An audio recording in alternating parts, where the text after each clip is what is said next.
It's the Digital Board Gamer here. Today I have a new series for you guys called the Best of Betas. This is a series where I'm going to take my favorite beta games and make videos on them a little early before release. So today we have Miums, a simple dice game. In this game there are 3 phases. The first is going to be rolling the dice. Now when you roll the dice, this is different than most Yahtzee games because you only get one re-roll. So you roll 5 dice, you click the ones you want to re-roll, and you can hit re-roll. Once you're done rolling, you're going to skewer the dice, and there are 6 possible outcomes. There's a simple pair, 3 of a kind, a full house, which is 3 identical fruits, and then 2 other identical fruits, 4 of a kind, a straight, which in this version is 1 of each, and then finally yums, which is all 5 of the same fruit. After you roll your dice, you're going to score. So here I can score either a pair or a 3 of a kind.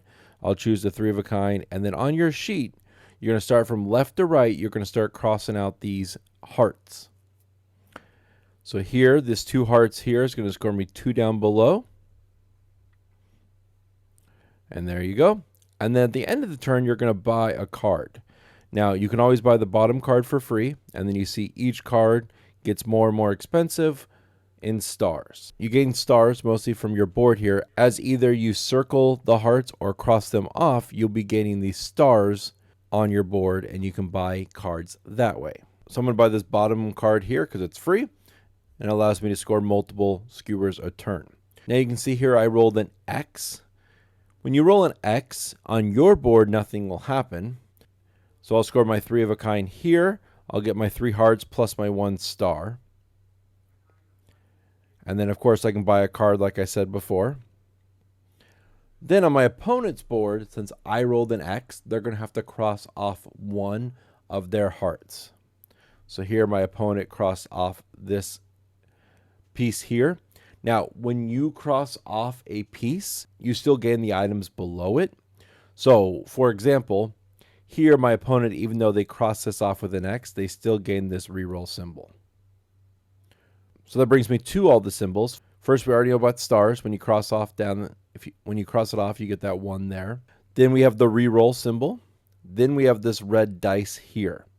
The red dice just simply allows you to roll 1 additional dice, but on the red dice, there is no X. There's actually a marshmallow side, and that's a wild and can replace any fruit you wish.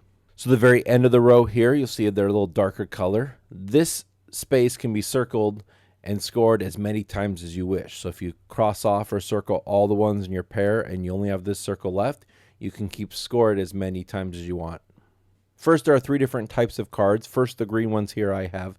These are permanent cards. They have ongoing effects. So like this one here gives me an extra roll. There are yellow ones here.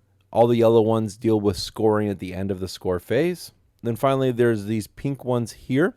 These are all trash cards that you will trash and use 1 time. So you see here I can discard a reroll token to get 2 rerolls. The reason it's 2 rolls is because I actually have a green card here where it gives all my reroll tokens 2 rolls. So you can see cards can really manipulate the gameplay quite a bit. Without that ability, you just get to reroll 1 additional time.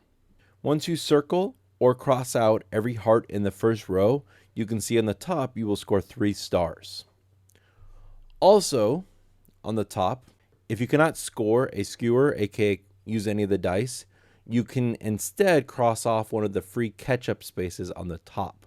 There are 3 of them. The first one gives you a star, the middle one gives you a free red dice roll, and then finally the last one gives you a reroll token. The game is over once player has filled all 50 of their hearts. If you score any additional hearts, instead of getting hearts, you would take star tokens instead. So if my final scoring got me to 55 hearts, I would take 5 stars to equal those points. Then each player calculates their score, adding the filled hearts on your sheet, plus any star tokens you have left. They each count as 1, and the player with the highest points wins. You can see BGA does a good job here. I have 16 so far, whereas my opponent has 18 because of his 6 stars and his 12 hearts. It also keeps track of your tokens as well up here on the top right. I'm going to give Miums an 8. This game I really enjoy, hence why I'm making my beta video about it. At first I was like, oh, it's just a simple dice game. And then I didn't have any rerolls, and I was like, oh, you get 1 reroll? That's kind of lame. It's hard to get anything other than a pair. Maybe I get 3 of a kind every now and then.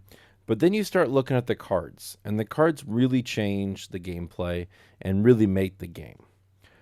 Several times, like here, I have an extra reroll, and then you get a card like there where you lose a reroll, but now you get multiply all of your hearts times 2. Well, since I have this card, now this card here makes all my hearts worth 2, and I have no negative effect.